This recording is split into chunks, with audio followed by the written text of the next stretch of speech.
Bonjour à tous, panique générale du système, au secours, la liberté d'expression arrive, elle est là, elle revient.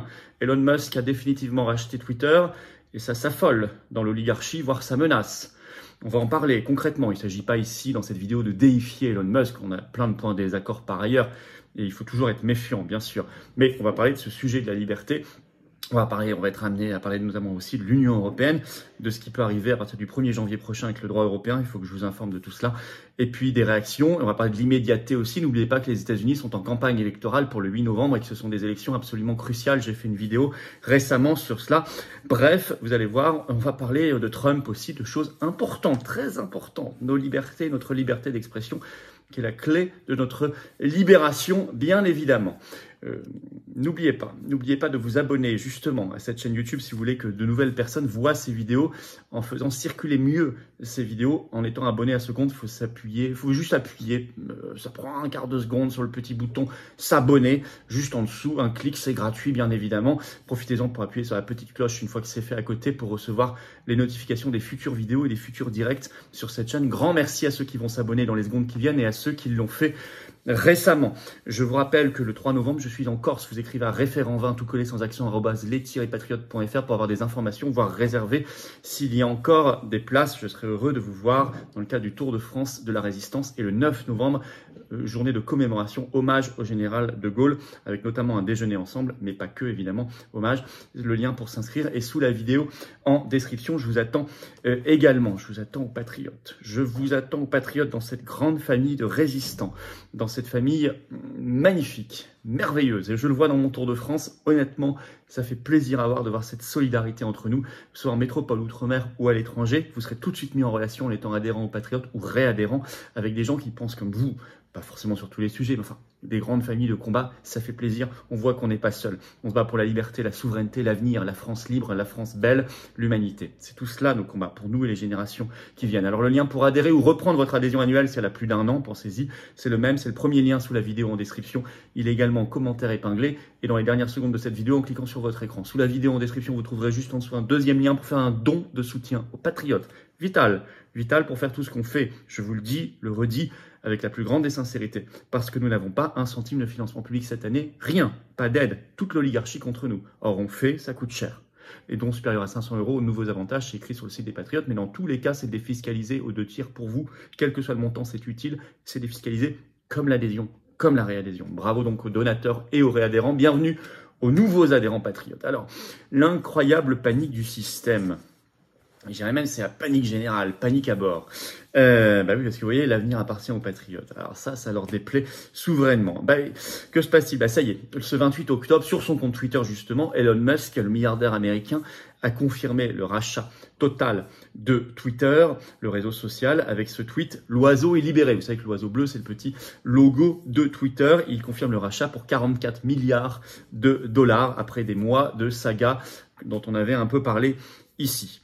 Alors, le 27 octobre, dans un texte diffusé sur ses réseaux sociaux, Elon Musk avait expliqué le sens de ce rachat qui permettait, selon lui, je cite, « des débats sains ».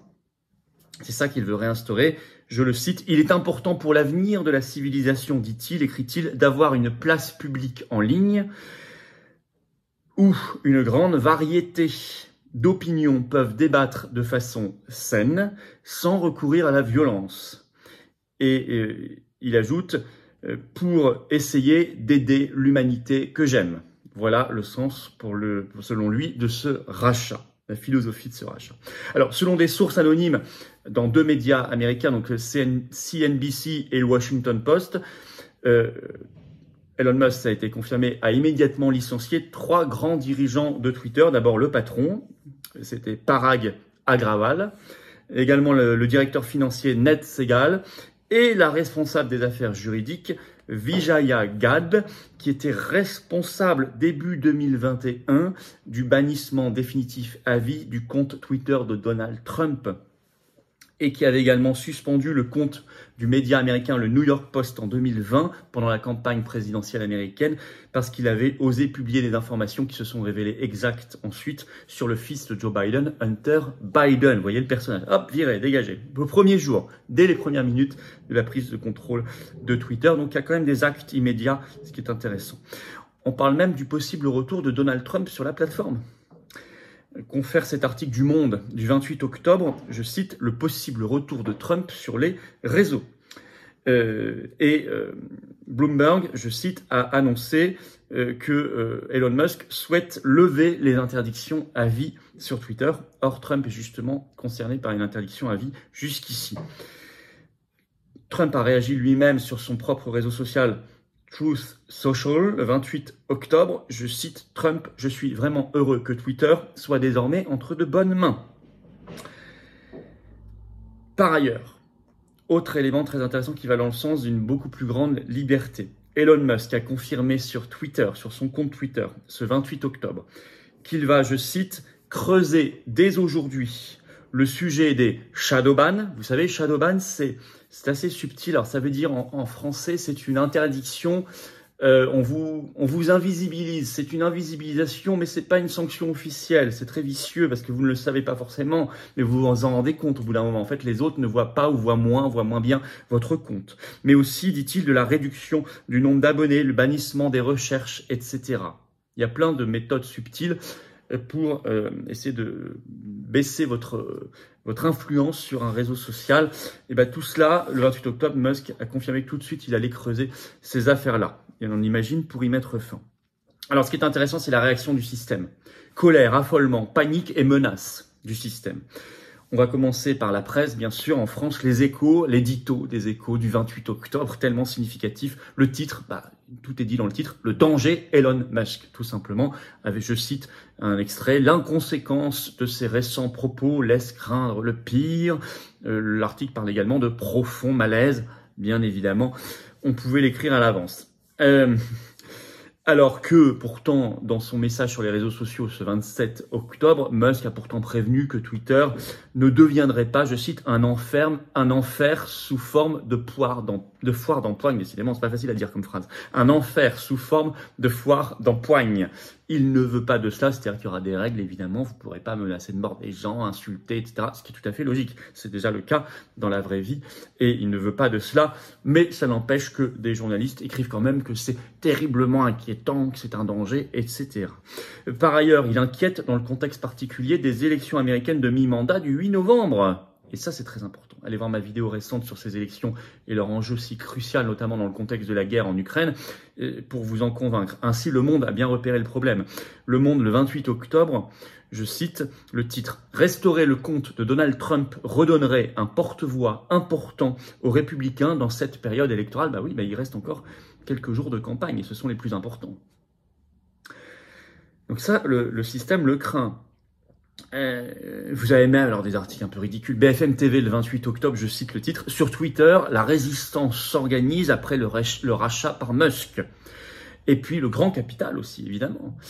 Certaines entreprises multinationales, pour se faire bien voir, réagissent. Alors ce 27 octobre, par exemple, General Motors, constructeur américain de voitures, a annoncé, je cite, selon l'AFP, arrêter temporairement de payer pour des publicités sur Twitter.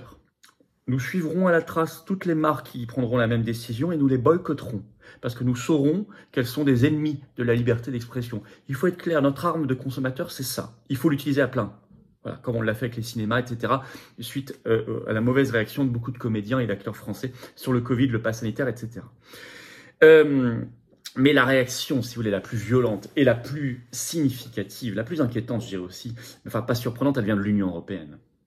Immédiatement, vous avez eu le 28 octobre, en réponse au tweet de Musk, l'oiseau est libéré, un tweet de réponse de Thierry Breton, qui est commissaire européen au marché intérieur. Il a répondu ceci, je cite, « En Europe, l'oiseau volera selon nos règles européennes », avec le petit drapeau, le petit torchon bleu à étoile de l'Union européenne.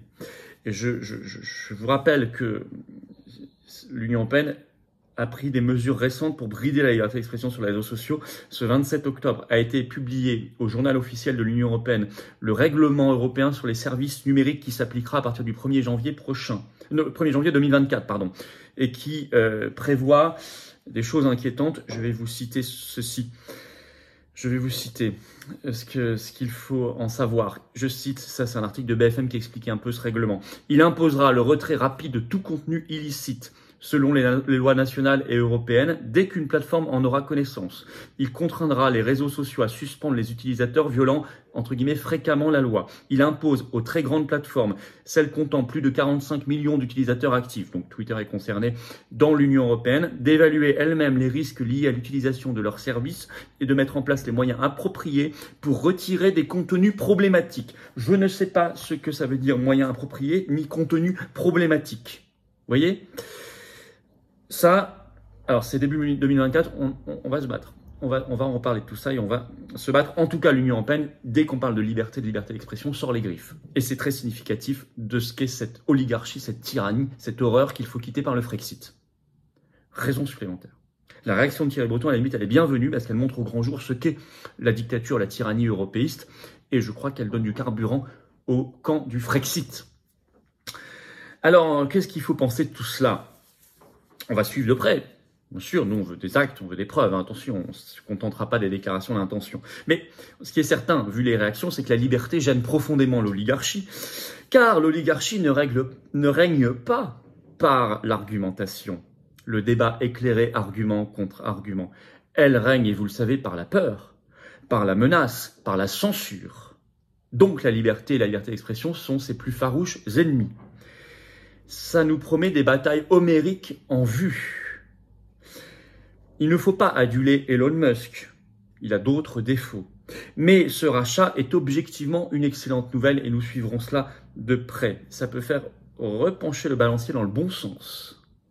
Il faut qu'on en apprenne plus sur le fonctionnement de ces censeurs pour mieux les combattre. Et là, ils sont en train de se dévoiler. Nous demandons aussi à Twitter de remettre en ligne le plus vite possible des comptes qui avaient été bannis très injustement. Je pense par exemple aux soignants, aux médecins qui soignent et qui ont vu leur compte pendant le Covid banni. D'autres qui ont une position de paix sur l'affaire russe, ukrainienne, etc., qui ont été bannis, et tant d'autres exemples. Il faut les réintégrer en quelque sorte, les remettre sur le réseau. Attention, que ça ne nous empêche pas quand même de continuer à investir les plateformes alternatives. Il faut jamais mettre tous ses œufs dans le même panier. Il faut continuer d'aller voir les réseaux sociaux indépendants, vraiment, qui assurent une grande liberté d'expression. Et il faut continuer de les investir et de les faire se développer. Voilà ce que je voulais vous en dire aujourd'hui. C'est important, c'est très important ce qui se passe. Vous savez, Twitter ne fait pas tout, loin de là, ne fait pas la vie, ne fait pas le débat, ne fait pas l'opinion. Bien sûr, enfin, ça y contribue, mais c'est aussi très significatif. Et surtout, de voir la réaction du système, c'est très intéressant, cet affolement. Voilà, continuez de vous abonner à cette chaîne YouTube. Le petit bouton en dessous, cliquez dessus, c'est instantané, c'est gratuit. Faites-le maintenant si vous ne l'avez pas encore fait. Grâce aux algorithmes de YouTube, justement, vous rendrez plus visible tout ce travail de personnes qui ne nous connaissent pas encore. Grand merci. Et merci aussi à ceux qui se sont abonnés tout récemment. Je vous attends, patriotes. Je vous attends. Grand bravo et bienvenue à ceux qui nous ont rejoints il n'y a pas très longtemps dans cette grande famille de cœur et de conviction et de combat et d'action et de rassemblement. Le lien pour adhérer ou reprendre votre adhésion annuelle, c'est le premier sous la vidéo en description. Il est également en commentaire épinglé dans quelques secondes aussi. Vous verrez là ou là en cliquant directement sur votre écran. Avec cette carte orange de libération, on va se battre ensemble et on se bat ensemble et on va gagner et on va se libérer. Le lien pour faire un don de soutien, c'est le deuxième sous la vidéo en description. Ça nous permet de financer tout ce qu'on fait et plus les tracts, les affiches et tout le reste. Et sinon on ne peut pas, on n'a pas 1 euro de financement public cette année, c'est défiscalisé aux 2 tiers pour vous, pensez-y vraiment, comme les adhésions et les réadhésions le sont aussi bien sûr. Donc bravo aux réadhérents et aux donateurs, bienvenue aux nouveaux adhérents patriotes de tout mon cœur et vive la France.